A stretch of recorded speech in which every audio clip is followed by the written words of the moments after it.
What's going on, everybody? Thank you for coming through once again and hanging out with me. I'm Blocker 120, and this is Foam World Order.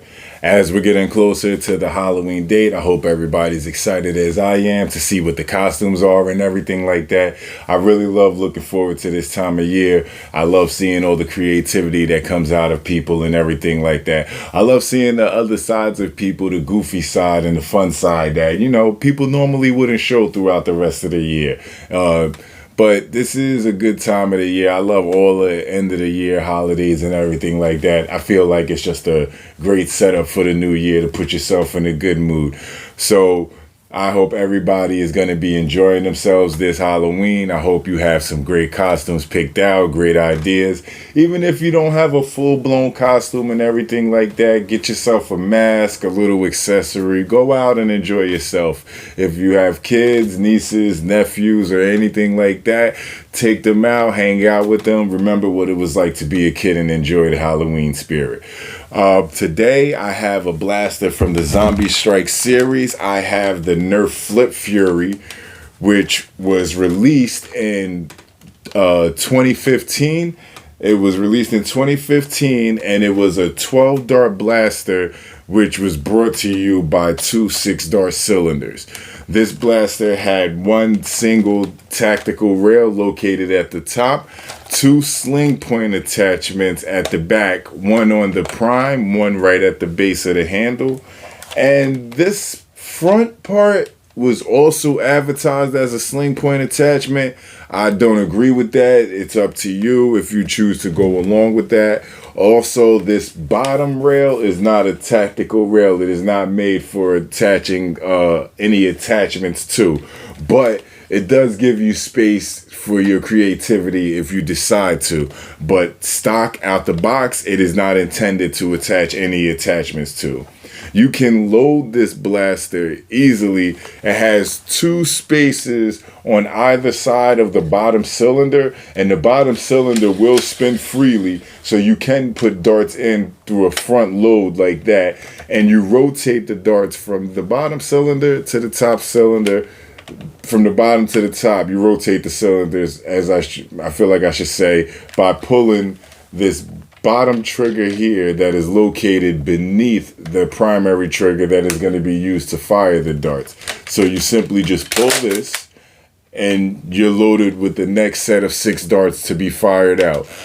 This is a pretty cool blaster. It is either single shot, where you prime the blaster back, you fire the dart, and it will auto advance the next dart into place, or you can slam fire the blaster when you hold down the trigger and you just keep pulling this prime slide back. It will fire out the dart and set up the next dart for you. And I had no hiccups with this. One thing I wanted to mention is this blaster was released in 2015. I just so happened to realize that this blaster still has a sticker on it. It says on the sticker, February 2nd, 2016. It was at a Goodwill, and it was listed for $3.99 at the Goodwill. In 2015, when it was released, as I said, it was released for $19.99. At least I hope I said that earlier. I hope I didn't miss that. If I did miss it, it was released in 2015 for $19.99, basically $20. And then not even a full year afterwards, this one here made it to a Goodwill for $3.99. Not to say anything negative against this blaster, because this is a pretty cool blaster. I'm actually surprised. Who knows what reason the parent of the child gave this up to the Goodwill. Whatever the case is, there's always various reasons why these blasters end up in Goodwill. It is not always to say that they're at a Goodwill or a thrift store because they are no longer working. It could be some of the simplest things that you will see these blasters end up there.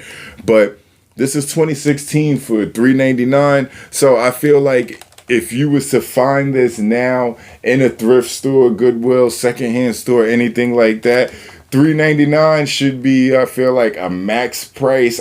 Maybe $5 should be a max price that I'd say you should pay for this blaster if you have to. But to each his own. Nobody should tell you what to pay for something you really want. If you really want it, pay whatever you feel like you want to pay for it, because it's up to you. But This is a pretty dope blaster. I like the whole gimmick concept behind it. I found one cosmetic mod online that was a friction fit for the front muzzle to allow you to add in-strike attachments, which I feel like is pretty cool. Is it necessary? No. But when you can do things, it's like, why not? Like, just because. Like, so yeah, I might end up with a sniper type in-strike attachment on this, even though it's completely unnecessary. Functional wise, does absolutely nothing. Style wise, look wise, probably nothing. Goofy wise, it does everything, and that's probably why I would do it, just because I can. But like I said, this is a pretty cool blaster. I've seen this hole in the handle be referred to as a sling point attachment. I'm going to opt out of that option. I don't want to refer to this as a sling point attachment. Maybe for a cord or something, but it can be used to find a way to hold your blaster. But I just, off the rip, thinking out, I wouldn't just be like, yeah, this is where I'm going to hook up my sling point. This bottom rail, as I mentioned earlier, it is not an tactical rail to be used to attach any attachments that would go on the normal rail, especially for Nerf or any other blasters.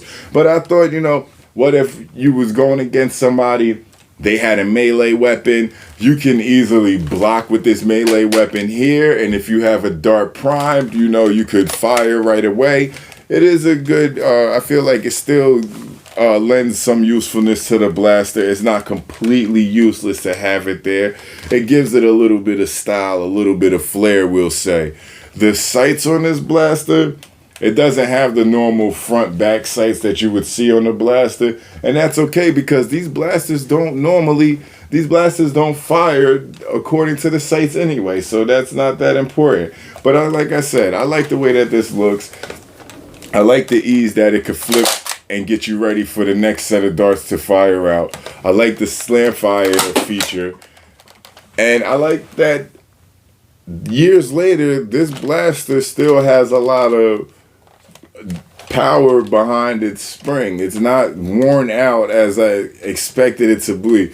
I have some blasters here that are old and the way they fire is horrible. This one is actually still doing good, and I'm gonna let you know. I'm gonna say that I'm gonna give a lot of credit to the waffle tip Adventure Force darts I have in here, because I was firing some Nerf Elite darts out of this earlier, and for anybody that's in the hobby that fires Nerf Elite darts, we normally aim them at the trash can.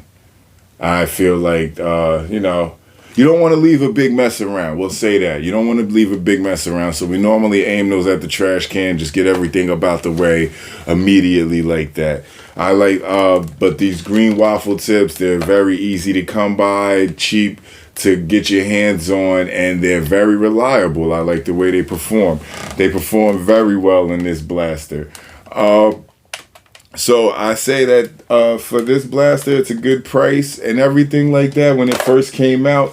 But $20 at the time, it's a little hefty. But we're not here for that technical stuff. Fun-wise, I would definitely get this blaster. If you see this, pick it up fun-wise. It is great. You got 12 shots to run around with. And you could slam fire the blaster, so the kids will have a lot of fun. The prime isn't too heavy for children, but even if it may be a little bit too hard, you can tie a rope or something inside this sling point to give them something extra to pull on. I found that all blasters that have a T or an O pull are very much easier for children to prime. So this doesn't have that, but that's an easy fix. So the children can very much get their hands and have fun with this blaster. I don't want to keep you guys too much. This is a pretty gimmicky blaster. It is a pretty dope blaster. Let's see if it'll stand up for me without falling over. Ta-da! Look how I did that.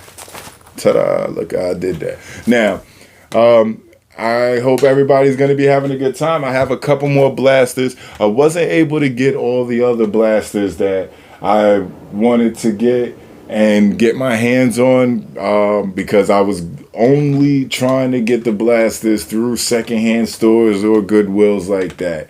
So I would say the time that I'm arriving to these places does not help, because you know the early bird gets the worm, or you know, in my case, the early geek could get the blaster. But I arrived late. I don't get it. It's okay. It'll be all right. So I do have a couple of them. I even have one that is not even unboxed yet that I will be doing later. I might just save that one for last. I don't know if it's too special or anything like that, but it is the only zombie blaster that I have that is still in the box. So I hope you guys do tune in, and I hope you've been enjoying hanging out with me thus far. I've been hanging out with you guys. I appreciate everything that you do and the feedback that you give me. It is very helpful. And as always, please remember to like, comment, subscribe, share, join, all of those other things.